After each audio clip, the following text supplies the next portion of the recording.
This little training session, we're going to go through the process of taking off, basically otherwise known as harvesting a part in this video specifically a CPU processor chip, as well as what the process would look like if you were to do a system upgrade and use an already harvested part that you have in your inventory system and have it put back onto another computer that, for example, had a damaged CPU to begin with that you want to basically make into a working unit now and resell because everything else works on that computer. So that's what this process is. It's essentially the adding as well as removal of a CPU processor. But I just explained in a little bit more detail. So the first thing you do with the computer, in this example, we're using a Dell Optiplex computer, but I mean more or less all of them are the same. A lot of them are modular now, so it's very easy to remove parts to them. So we just popped off the side cam, right? So that's very simple. You're using this lever here. You just kind of slide this thing out, and the top pops out. Some pieces may have screws that you would have to unopen to remove them. You do those case by case basis. Again, very simple to do. You just kind of evaluate the CPU itself and see how it's built, and you go on and kind of disassemble and take it off. As you can see with this guy right here, you can see the different spots for everything. We've already removed the hard drive from this PC for data sanitization and destruction, so it doesn't actually have a hard drive. A lot of times if the hard drive is there, it's usually in the bottom here, right behind or right under where the CD-ROM drive is. This right here, this whole apparatus here is where our CPU is stored. This is the CPU or the CPU heatsink, and underneath it is where the CPU is. So one thing that we like to sort of emphasize on when it comes not just to part harvesting but also repair, as well as as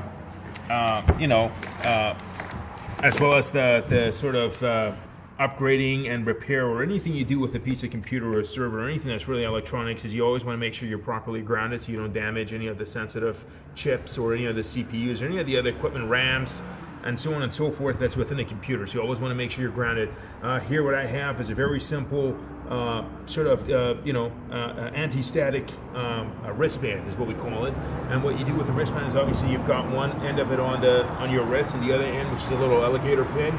This is the guy that goes onto the equipment that you're working on to make sure that it's actually properly grounded, or you're properly grounded for that matter. So I'm just going to pick a spot on this computer that's the easiest for me. As you can see, there's a little opening right here, so it makes it quite easy for me to just simply hook my little hook on here. Make sure it's a metal piece and not plastic. It'll have to be conductive. So now we know that we're working on this piece of computer without really damaging it from an electrical perspective. Next sort of step here is we're going to have to remove the heatsink in order to get to the CPU itself to be able to harvest it, or if you have an additional CPU that I'm going to install, you still have to remove this guy anyways to get to that CPU.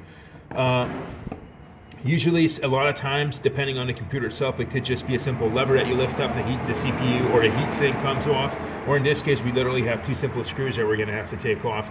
If you were to look at this in more detail, the screw on this side is quite easy to get to, but the screw on this side requires for you to remove the CD-ROM drive first before you can actually get to it. So that's what we're going to do. We're going to simply go through this little step of very simply removing the CD-ROM drive. I like to just unplug the thing and put it on the side so it doesn't get in the way. Once we've removed it, now we have a lot more room to work with. Now we can see both screws on both sides. All we do is we just get the right bit from our toolbox. We got our little screwdriver, drill, whatever you want to call it here. We make sure that it's set to open up, which it is right now. And all you simply do at this point in time is you just find the screws. You simply open them up. Very, very simple. And once you do that, as you can see, more or less, your heatsink pops right off. And there you have it. There's a good old heatsink. And now we have full access onto our CPU, our processor. If we're harvesting this guy, what we want to do is we want to make sure that that CPU is cleaned off properly. As you can see, there's a lot of material on there right now. There's a lot of thermal compound on there that is generally found on every single CPU, as well as heat sinks as well. So for the purpose of putting this thing back into inventory as a part harvest, you want to make sure that this is properly cleaned off because you don't want it to get dried off. Once you take this off and you kind of put it out in the open in your inventory section, that this could, if this isn't cleaned off properly, it could get dried off and it could be hard to deal with later on. So we're going to clean this off right now. I'm going to show how that's done. Depending on, again, the CPU socket itself, some computers have two little levers that you generally have to get into to open up the you know, the LED, if you will, for this thing, and then get into the CPU. Some of them have one. In this case, this computer, this Optiplex, only has one on the side here. All you do is you literally just push down on this pin and kind of put it onto the side. It's having a bit of a hard time doing it here with my gloves on, but there it is. So now we've kind of opened up the pin that allows us to open up the little cap here, and now we have an exposed CPU that's basically ready for you to grab onto, which again is quite simple. You simply just grab onto your CPU. In this case, what you can do is, I generally like to take my gloves off because this is fairly sensitive and fairly simple to do, and there you have it. A lot of times, if you feel like, you know, a task that you're doing is non-hazardous and you have to take off one of your gloves, like I just said right now, in order to do this more properly and more securely, you go ahead and do that. You make that judgment call there. This is not something that's going to injure you. However, you could injure and damage the CPU by trying to take it out with your glove, like I was trying to do. You could actually bend one of the ports in the CPU socket, which could make this computer pretty much garbage at that point in time. So you're going to have to, you know, just use sound judgment as you go along. So now here we go. We've got the CPU out. What we want to do is we want to clean the CPU out properly, because we want to make sure, again, that it's properly put into inventory. What we have a system here. We have a little piece of technology and tool that we use in order to be able to clean off our CPUs, and it's basically a compound. Fairly simple. As you can see, they come in two different packages.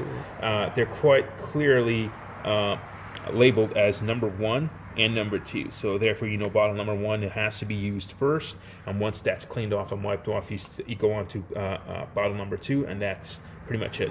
Bottle number 1, as you can see, is called a remover. It's a material remover, so it's literally a piece of liquid that will go on here and actually remove this thermal paste that we have on here. And this guy is a purifier, so this is kind of a polishing, you know, taking off whatever residual a little bit is left over from this guy. And generally what we do is, you want to do anywhere between 2 to 3 drops of each. You have to wait a minute between each one of these guys. So in other words, when you pour, you know, 2 or 3 drops of, you know, material number 1, which is a thermal material remover, on here, you let it sit, and then you wipe it down after a minute, and you do the same thing with this guy. Then you pour this guy under a couple of drops, then you wait for another minute, and then you wipe her down, and she's ready to go. Make sure always to use a microfiber cloth when wiping it down. Correct. So we've got our microfiber cloths here that are ready to go. So all I essentially do is I just take this little guy, I try to spread my drops as much as I can. There you go. And then I kind of just like to swirl it around a little bit.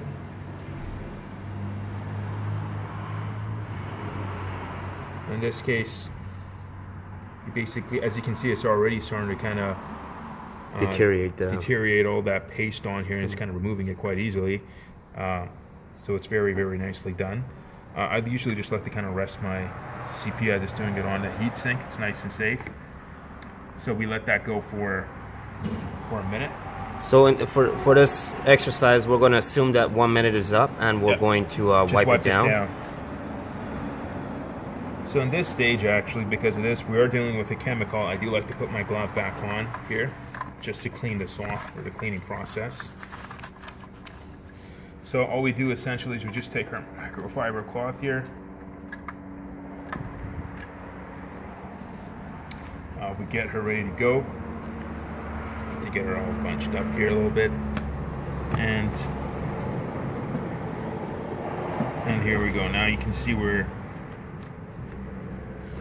thermal compounds coming off fairly easy. Coming off without a lot of work, because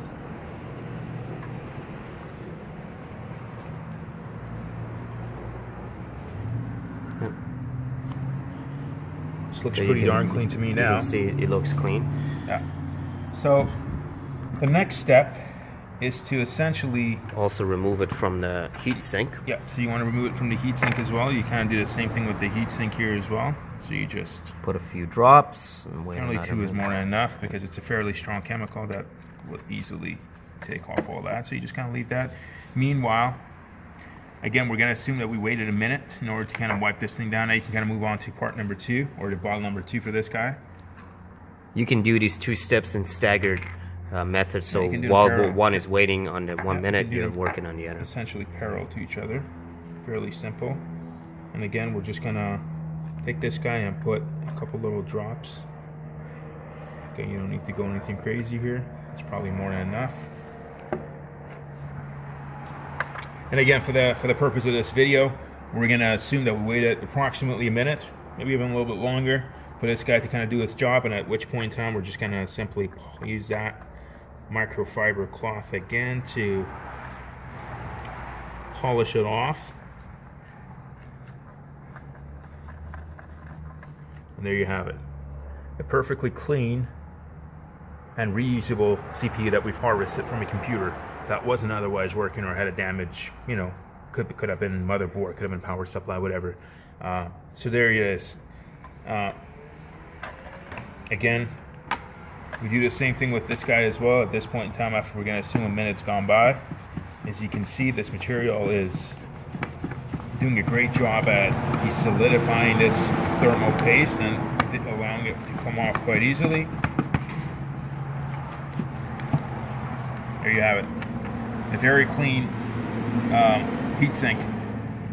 Now at this point in time, we're going to assume that this is a computer that we have that started off with having a damaged processor, or at whatever, you know, reason that we have at that given time. Could have even been the fact that we have better CPUs that we've harvested from another computer that we're going to use to upgrade this guy because it's got a very weak and sort of cheap CPU. So whatever the reason might be, you're now moving on to the process of actually installing and upgrading a system and installing a new CPU, a new processor. Obviously, we're doing this all in the same computer, but we're going to assume that, you know, this could have all been a completely different computer that we're working on with here. Again, for the demonstration of this purpose, to put the CPU back in there properly, I like to kind of take my gloves off. This is a fairly, you know, clean piece of equipment, so it's ready to go. So what you want to make sure is when you go to put the CPU back on, you obviously want to make sure you do it properly and that it's done. You essentially want to make sure that the sockets match, is what I'm trying to say. Because if the sockets don't match, then you're kind of pushing this thing in too hard and you can damage it. And obviously, if you look at the pins, you can see the indent. There's an indent in here where you can see all the dots. There's an indentation here and there's an indentation here. You look into the actual socket itself to see where you find the indentations. As you can see, we can have one here and we have one on this side. So we just got to match these guys up. Quite simple. So in other words, that this CPU would go in like this. Now, if you had that flipped over at 180 degrees, it's still not a problem. Yeah. It will still work. Exactly. So now that we've got it all matched up properly, that means the sockets are all matching and this CPU is pretty much ready to go. And looking pretty good. So at this point in time, we're going to actually kind of do things in reverse in comparison to what we did at the beginning of this video. Is that we're going, instead of taking the thermal paste off, because we already have done that, we're going to basically apply a new layer of thermal paste on this CPU because it's going to be installed. And what we have there is a syringe that contains brand new thermal compound, and literally by which is usually what they. That's usually the material that they come in, so it's quite simple.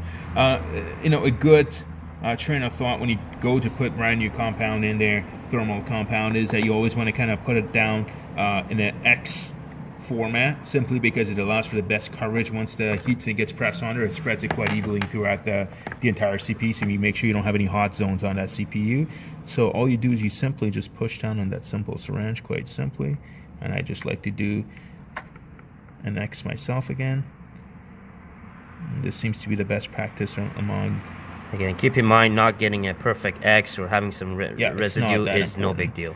You obviously want to kind of, again, this is kind of personal, I like to put just a bit of extra in here and there, just to make sure it spreads out nicely and that we have the most amount of coverage. And once that's all done, make sure to put the lid on the syringe. You put the cap back on. Little cap on this guy. We're done with this fella. Now we've got a perfectly pasted and ready to go CPU. We've got our heatsink that we've cleaned out previously, so that you don't really do much to the heatsink at this point. It's ready to go. It's been cleaned off, so it's really just ready for an install. At this point in time, all we do is we proceed to put the cap back in there. We've got our little pin for our CPU. We put that in here. Now it's all secured. It's not going anywhere. So the only stage that you got left here essentially is to install your heatsink. You got to make sure that you look at where the 2 screws were. You can simply see that the 2 spots for the 2 screws are right here, so you just kind of match up the so-called heatsink onto those screws. Very simple. It kind of just more or less slides in by itself. And there it is. That side is in. Again, you kind of just use sound judgment. Now we basically have both of those guys in. Now all I do is I just simply take my little drill, and there she is. And just drill her in there, and there you go. So we've got a perfectly secured heatsink. It's been brand new in terms of its paste, and it's essentially ready to go. It's ready to be reused, and this video essentially covers both the harvesting as well as the install and upgrade of a CPU.